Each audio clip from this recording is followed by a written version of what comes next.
ભરૂચ શહેર જિલ્લામાં શ્રાવણી સાતમ એટલે કે શીતળા સાતમની શ્રદ્ધા અને ભક્તિભર્યા માહોલમાં ઉજવણી કરવામાં આવી હતી।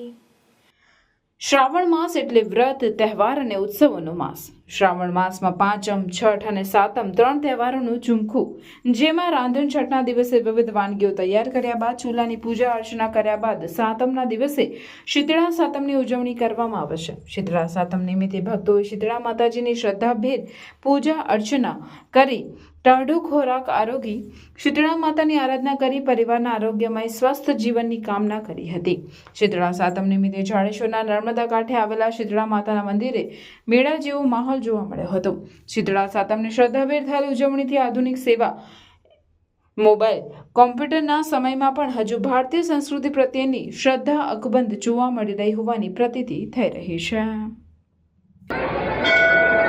શ્રાવણ સુદ સાતમને દિવસે શીતળા સાતમનો તહેવાર મનાવવામાં આવે છે। શ્રાવણ સુદ છઠના દિવસે રસોઈ બનાવવામાં આવે છે અને ઠંડુ ખાવાનો બીજે દિવસે શ્રાવણ સુદ સાતમને દિવસે ખાવાનો મહિમા છે। આપણા ભારત દેશમાં, ગુજરાતમાં અને ઠેર ઠેર ગામોમાં બધે આ તહેવાર ઉજવવામાં આવે છે। આ દિવસે ગરમ ખાવાનો નિષેધ છે। આગલા દિવસનું બનાવેલું સાતમને દિવસે ઠંડુ ખાવાનો મહિમા છે। બાળકોના, પરિવારની અને બધાના સ્વાસ્થ્ય માટે, તંદુરસ્તી માટે આ તહેવાર ગુજરાતમાં ઠેર ઠેર મનાવવામાં આવે છે।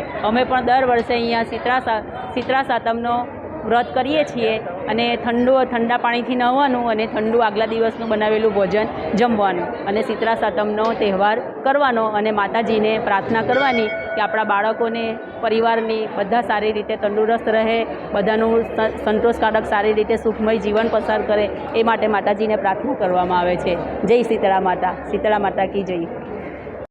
આજે ભક્તોની ખૂબ જ ભીડ અહીંયા છે અને મા જગદંબા પાસે, મા શીતળા પાસે સૌ પોતાનું આરોગ્ય, ઐશ્વર્યની વૃદ્ધિ થાય, ઘર પરિવાર ખૂબ જ તંદુરસ્ત રહે, એ માટે મા જગદંબા શીતળાને પ્રાર્થના કરે છે ને ઠંડુ ખાવાની મહત્ત્વ છે। તો બધા લોકો અહીંયા ઠંડુ ચડાવે છે માતાજીને અને વિવિધ પ્રકારની જે ઔષધિ છે એ બધી માતાજીને અર્પણ કરી અને પોતાના પરિવારનું, કુટુંબ પરિવારનું સુખ સંપન્ન થાય અને આરોગ્ય ખૂબ જ પ્રબળ રહે, એ માટે મા જગદંબા શીતળાને સૌ પ્રાર્થના કરવા માટે અહીંયા ખૂબ જ ભીડથી અને અંતરના નાદથી મા જગદંબા શીતળાની સૌ આરાધના કરે છે। અને આ પવિત્ર શ્રાવણ મહિનાની અંદર મા નર્મદાના તીર્થક્ષેત્રે અનેરું મહત્ત્વ છે આ મા શીતળાનું કે સ્વયં જગદંબા અહીંયા પ્રગટ થયેલા છે।